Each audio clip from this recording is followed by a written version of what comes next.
Welcome to Empowering Seniors. I'm your host, Katherine Ambrose. Today we're talking about stay-at-home solutions and how people can age in place in the comfort of their own home. Paulette Heater is joining us today, a local speech pathologist. Paulette, thank you so much for being on the show. Thank you for having me. So tell us how your industry is able to help people do that. Well, the industry has many opportunities for help in the community.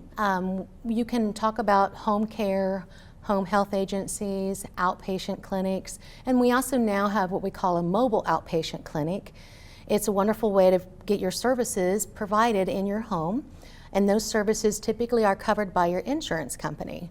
And your company takes insurance? Yes. And so what kind of services does your company provide that helps people have more success staying home? Well, one of the first things we like to do is we love to do a home evaluation, a safety evaluation to see what can we modify in the home, maybe not with construction, just small things, maybe decluttering, maybe helping them know to pick up the throw rug or to watch for the dog, because sometimes seniors can fall. And you're probably addressing lighting and just all grab bars. Absolutely, yes. We're able to come in and say this would be the best place to put a grab bar according to what you need and the structure where we're at and your weaknesses. So how does clutter play into safety in the home? Oh, clutter can be in the way.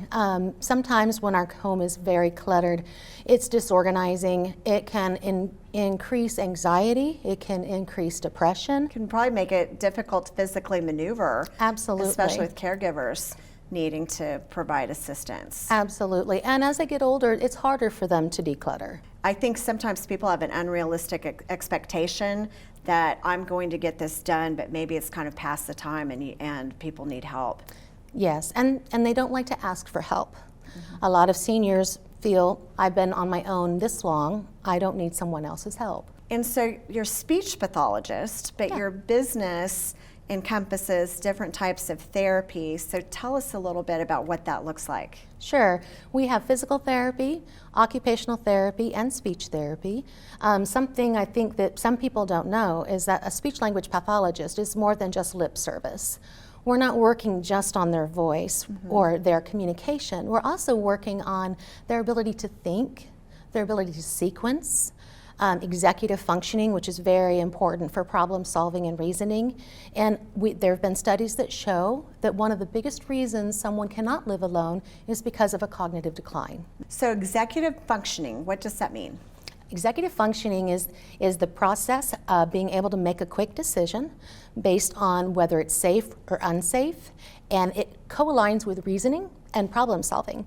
It's just kind of like the umbrella for those two terms. Can you help people improve their executive decision making? Yes, we sure can. And how do you do that? What are some of the techniques? Some of the techniques would be to encourage them to start doing things that are cognitively challenging.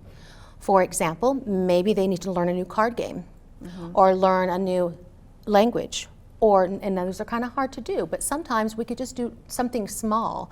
We could learn how to organize a space. We could learn how to listen to, and this has been a study that they've shown that if you listen to music in a second language, a different language, it actually helps promote brain health. Okay, so you're maybe stimulating the brain pathways and just kind of bringing things back, some spark. Yeah, and you know, it's interesting, some people love it and some people feel like it's difficult, but the ones that love it really make some changes. What about difficult things? When you do difficult things, like maybe leave your home when I'm just comfortable being at home, I don't really like people, I just want to stay home all the time. How does that impact people's cognitive function? Well, when you're not interacting with other people, you're not using your full capacity. We need to have people in the community that we can talk to. We need to have people checking on us, and we need to really be able to engage with another human being. It comes back to truly being a whole person. Even though you may be a little anxious or afraid of getting out, once you get out and you've had a few positive interactions, you would be surprised at how much it brings up your mood. I think that's true. Just even getting outdoors. Yeah. Brings up your mood. Getting back into some nature, some fresh air can totally flip your state. And nutrition, you might address that, nutrition in a home. Why is nutrition important? Because sometimes I have a feeling that some people might just grab a saltine cracker and put a little butter on it and call that lunch. Right, right. Well, nutrition is very, very important. Our brain runs on what we put in our body. Our lungs, our muscles, all of those areas run on food. So our nutrition is at most the highest, most important thing I would think everyone needs. And there's resources in our community if you are unable to provide a good meal for yourself. People can reach out, find out what those resources are, where people can help provide groceries, help provide Meals on Wheels. Yes. It's nutrition is very, very, very important. And so is hydration. Okay. Hydration, our brains run on water, water and fat. And so we really need to make sure we're getting enough of those two things. And people say fat, yes, fat. Protein, again, is also very important for our muscles. Our muscles are built with protein. So if you want to stay strong mentally and physically, your nutrition is very important. Okay, so to stay sharp, you've got to make sure you're getting hydrated and you're having good nutrition, healthy food. Yes. So medication at home is a huge issue because as people age, sometimes that can be very confusing. You forget to take your medication. People have a tendency to kind of mess with their medication and play with it. And so you brought something today that prevents that. Can you tell us a little bit about this? Sure. So this is an aid that you could use if you were having difficulty recalling when to take the medication or if you've even taken the medication. This is a bubble pack, and there are companies in Wichita that will put this together for you. And or throughout Kansas. Or throughout Kansas. Wherever you are. Wherever you are. So if this is something you're interested in, please reach out to Katherine or myself, and we can help get you in touch with the people that can help you with this. So there are tools. So solutions that people are looking for, they're there. You just need to get the right people that clue you in on that. That's right, yeah. Paulette, can you share with us a little bit more about the bubble pack and how that works? Sure. So the pharmacy puts each medication that you need daily in a bubble. And they can be put in there for once a day, 4 times a day. And you simply, and this, as you can see, is just candy. So you simply punch it out.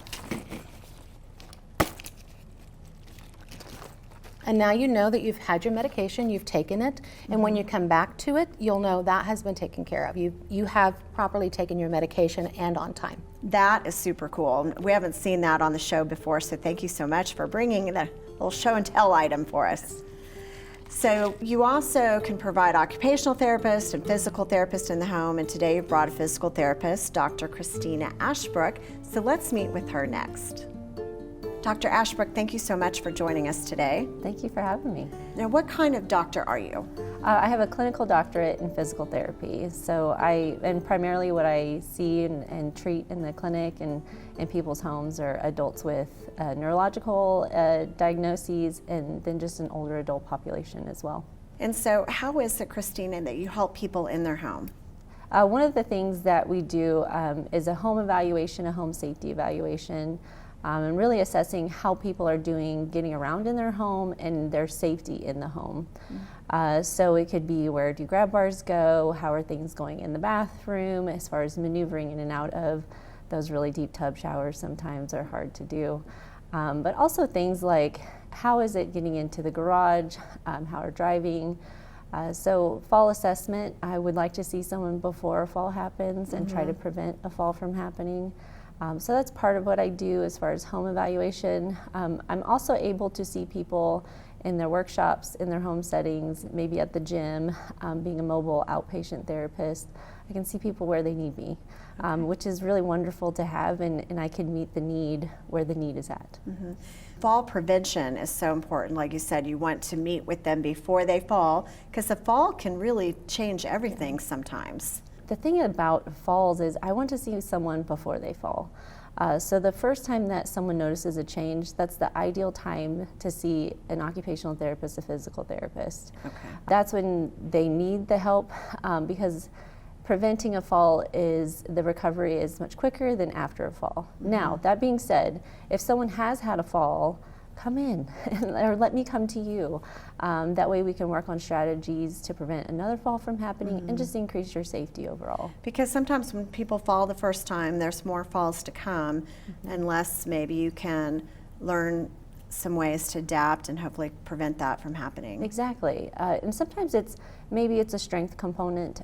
Maybe it really is a balance issue. Maybe there's some sensation changes that are happening. Maybe, as we get older, we're not as flexible as we used to be.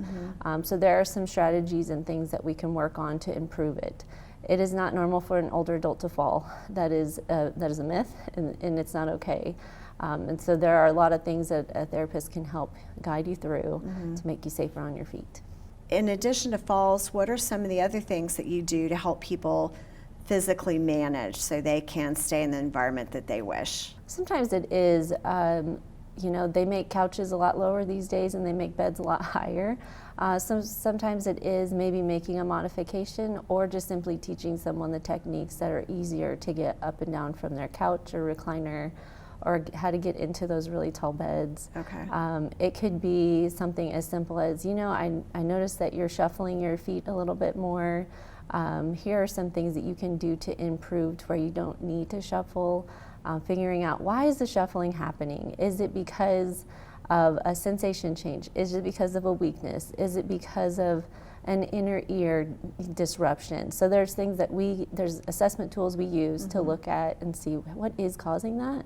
And if it's a combination of things, we can work on that too. It could be maybe a medicine interaction. Exactly. Yeah. So many different things. So trying to figure out, why am I doing this? Because that could be a fall waiting to happen. Yeah, and it's nice with that assessment tool is that the patient is the center of that. They are the center of my focus, and it's a well-rounded assessment, including medications like you were mentioning, that can have an impact on their mobility. And I want that person to be as independent as possible for as long as possible. And I'm just thinking that probably every day you teach people a magic technique that's just a complete game changer in dealing with their furniture or their environment. I wish there was a magic button that was a real simple quick fix. I can't promise a quick fix. Sometimes I feel like it is, hey, let's try this one thing and that's what works. Often it is a combination of things. Unfortunately, people often wait till their balance has become a concern. And I'd like to see people more on the end of, I've noticed a change before it becomes a concern, because that's a little bit more of a quicker change. Maybe I can use a magic button there, but once it becomes a concern, we want to work on that a little bit more. And I'm not saying that, once it's a concern, maybe there is a magic button, maybe it's just one thing that needs to change. That's important to have that assessment done pretty quickly, or as soon as you notice a difference, notice a change, that can impact independence more. Good to know. Thank you, Christina, for being on the show. We really appreciate it. And so good to know that you can get this type of professional help inside your home as well. It's great to provide. Now we're back with Paulette, but this time with her mother, Camilla. Welcome to the show. Oh, thank you.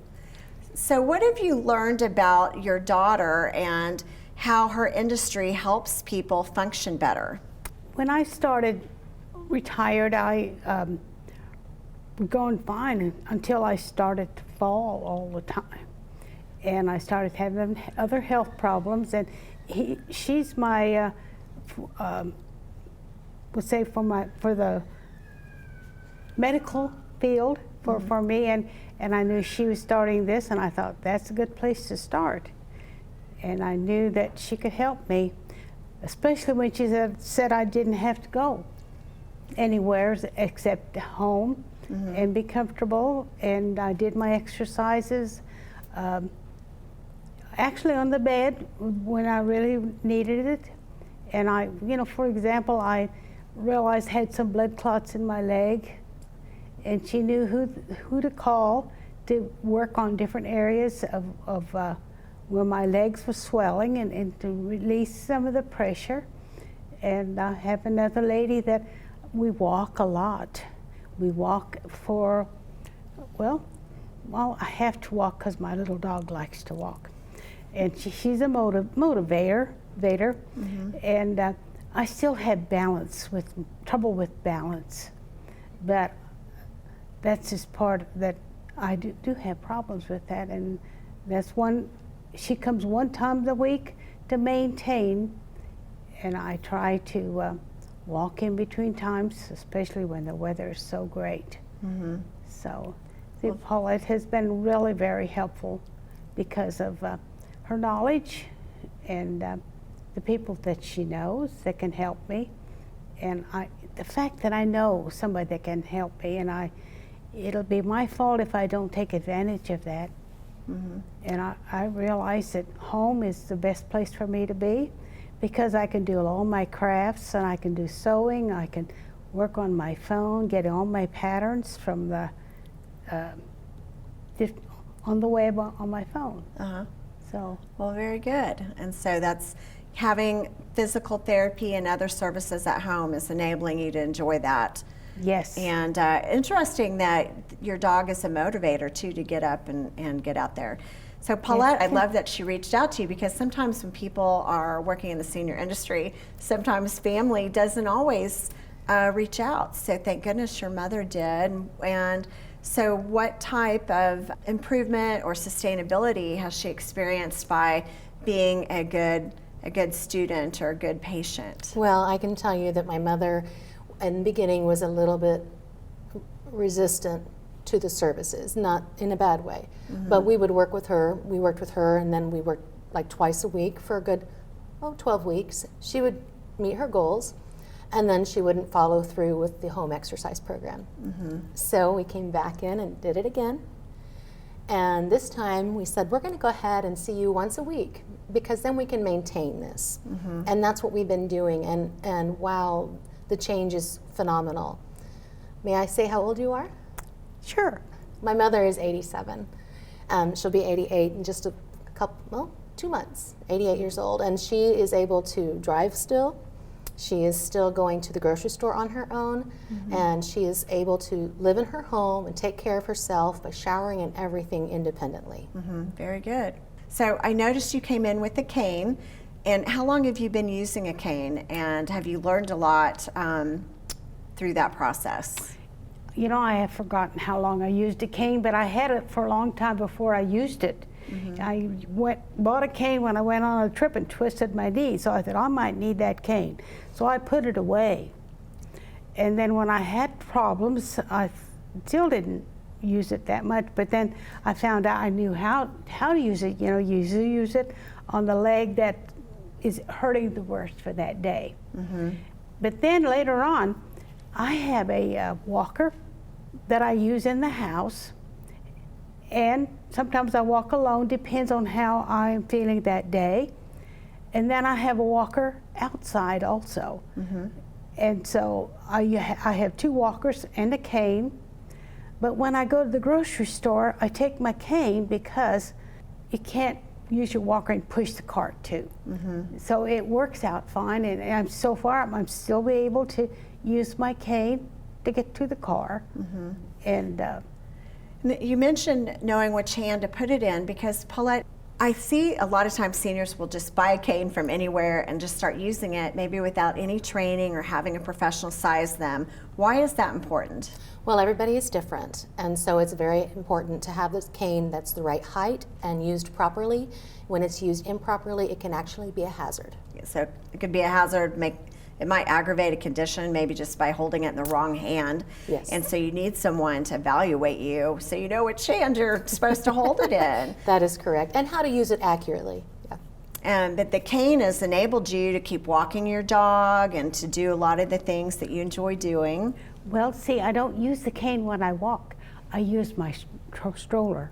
Oh, okay. See, because that's still a little bit shaky for me. Mm-hmm. But I use it when I go from the store to the car to the grocery store. Mm-hmm. But I like my walker inside. So you've got it all figured out how to maneuver for each different type of activity. Right, I do. Very good. I do. So how much joy does it give you having your pet? Oh, she's very, very, she you know, she's a lifesaver.